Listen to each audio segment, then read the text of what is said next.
Global Typhoon, Chairman TV. Weather update. Helping homeless people. Please subscribe.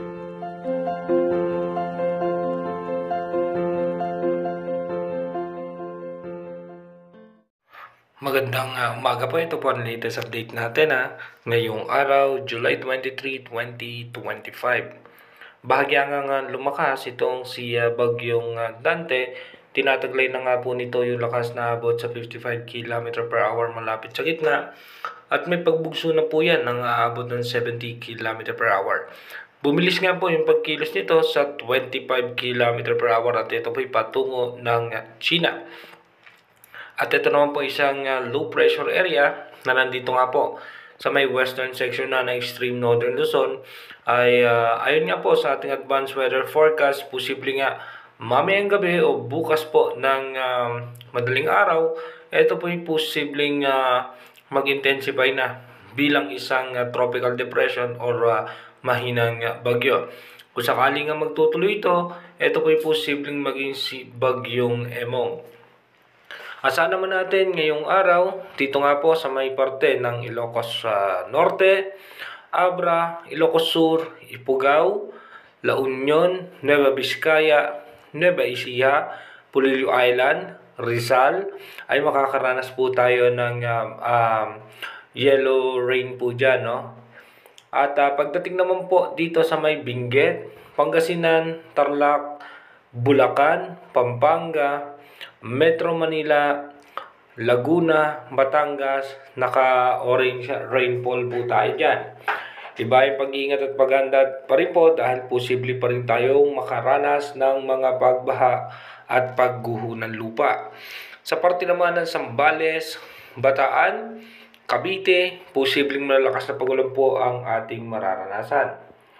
Dito po sa ating advanced weather forecast, mapapansin nga po natin yung pagkilos ni Bagyong Dante at itong posibleng si Bagyong Emong. Ito nga ay posibleng dediretso si Bagyong Dante sa may parte nga po ng China at ito po ay hahatak pa rin nga po sa habagat. Subalit ito naman pong si posibleng Bagyong Emong ay makikita natin dito sa ating monitor, no? Yung kanyang sirkulasyon ay mabubuo dyan, no? Possible nga po yung gabi ng ngayong Wednesday o bukas nga po ng umaga. Ito po yung magiging isang tropical depression at mas matitinding pag-ulan ang mararanasan ng western section ng ating bansa. Lalong-lalo na nga po dito sa may parte ng Ilocos region.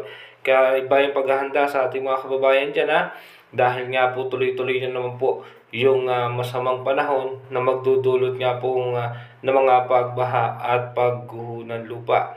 At ito po yung posibleng malusaw din pagdating ng Friday at habagat na po yung makaka-apekto sa ating bansa.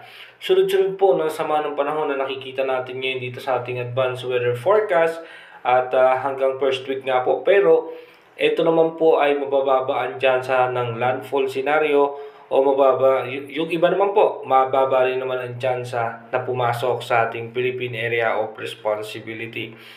Lagi pa rin po tayong tumutok sa ating advanced weather forecast para malaman natin yung mga pagbabago na nakikita natin. Halos 4 pa na tuloy-tuloy na sama ng panahon ang ating nakikita sa ating advanced weather forecast.